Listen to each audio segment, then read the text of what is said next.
تو فصل گرما برای رفع آتش فقط شربت سکنجبین چاره کاره. میگی نه؟ امتحان کن. با اکوکوک همراه باشید.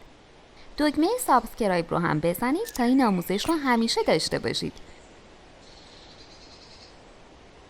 داخل یک قابلمه 1 کیلو شکر،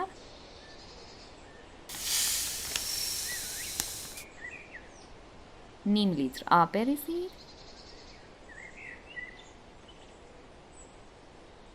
1 دسته نعنا تازه و شسته شده که دورش رو با نخ بستید بذارید. با حرارت متوسط اجازه بدید تا بجوشه. اصلاً هم نزنید. وقتی شروع به جوشیدن کرد 1/4 پیمانه سرکه سیب یا انگور اضافه کنید. بذارید همچنان بجوشه. حین پخت اطراف قابلمه رو با فرچه آغشته به سرکه بکشید تا شکرک نزنه. دوستان عزیزم، ما توی کانالمون کلی آموزش خیلی جالب و کاربردی داریم که نمونه‌ش رو هیچ کجا نمیتونید پیدا کنید. یه سر بزنید تا ببینید که چطور میتونید با مواد ساده و در دسترس کلی غذا و شیرینی‌های جدید و خوشمزه درست کنید.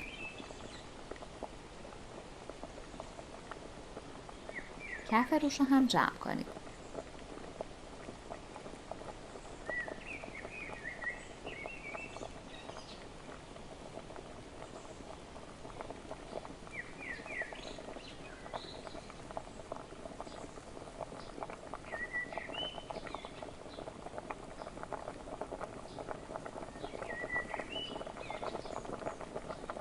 باید اینقدر بجوشه که قوام بیاد.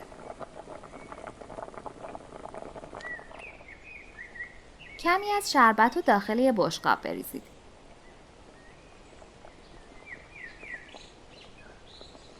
کمی که خنک شد باید به این صورت غلیظ باشه و به راحتی حرکت نکنه.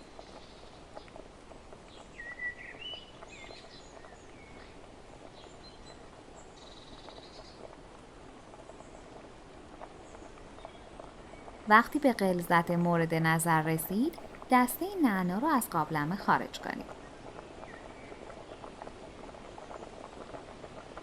بعد از اینکه از حرارت افتاد شربت رو صاف کنید، توی شیشه دردار و یخچال نگهداری کنید.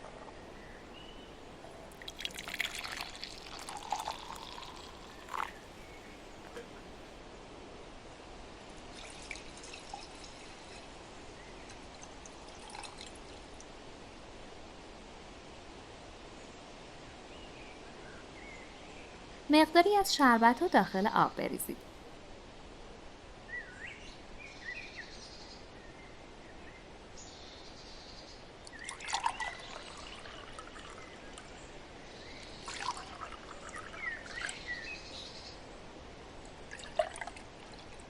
یک عدد خیار رو رنده و به شربت اضافه کنید.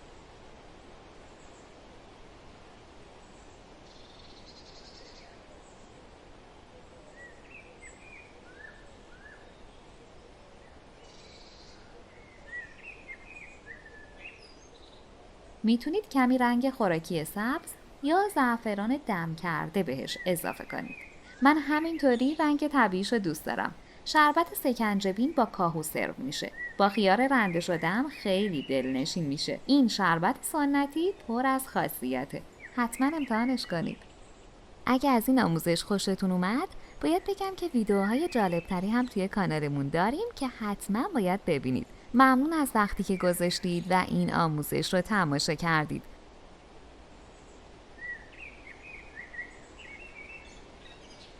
لطفاً برای حمایت از ما لایک و سابسکرایب رو فراموش نکنید.